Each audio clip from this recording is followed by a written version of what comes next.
الحمد لله وحده والصلاة والسلام على من لا نبي بعده أما بعد فأعوذ بالله من الشيطان الرجيم بسم الله الرحمن الرحيم قال الله تبارك وتعالى وله ما سكن في الليل والنهار وهو السميع العليم قل أغير الله أتخذ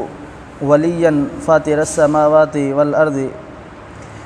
السماوات والأرض وهو يطعم ولا يطعم قل إني أمرت أن أكون أول من أسلم ولا تكونن من المشركين وَلَهُ اور اسی ہی کے لیے ہے ما سکنا جو کچھ ٹھہرا ہوا ہے فی اللیل رات میں والنہاری اور دن میں وَهُوَ اور وہ سمیع خوب سننے والا ہے علیم خوب جاننے والا ہے۔ گزشتہ آیات میں اللہ رب العالمین نے اپنی وحدانیت کا ذکر کیا اور فرمایا کہ زمین اور آسمان اللہ رب العالمین کے اختیار کے اندر ہے، ان کا خالق مالک اللہ ہے اور ان کے اندر جتنی بھی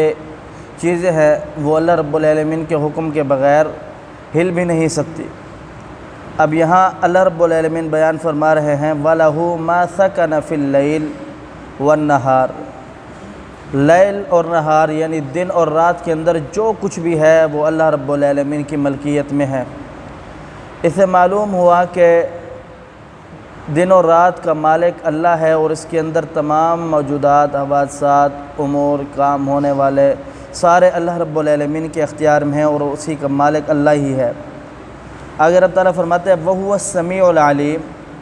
اللہ وہ ذات ہے جو خوب سننے والا ہے، جو کچھ تم کرتے ہو ہر چیز کا اللہ رب العالمین کو علم ہے، سنتا ہے، علیم اور ہر چیز کو اچھی طرح جانتا بھی ہے۔ آگے رب تعالیٰ فرماتے ہیں کل کہہ دیجئے اغیر اللہ، اے نبی کہہ دیجئے کہ میں بناؤں اللہ کے علاوہ، اتخذ بناؤں ولیاً دوست،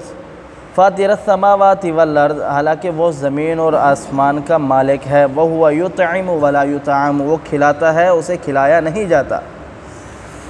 کل کہہ دیجئے انی بے شک مجھے امرت حکم دیا گیا ہے ان اکون اول من اسلم